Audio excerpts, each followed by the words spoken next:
So once finished, simply tap on Export Model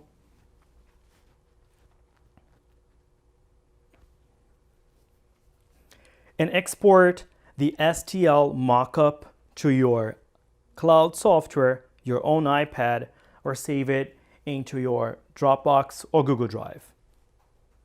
Make sure to name the mockup.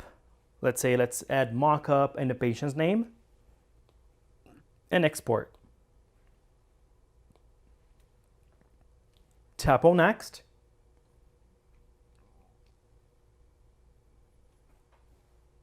Add your patient's name and save the case.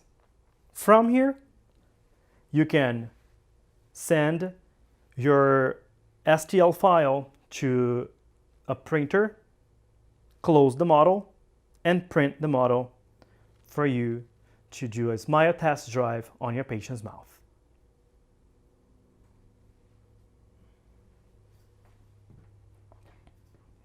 So now it's your turn.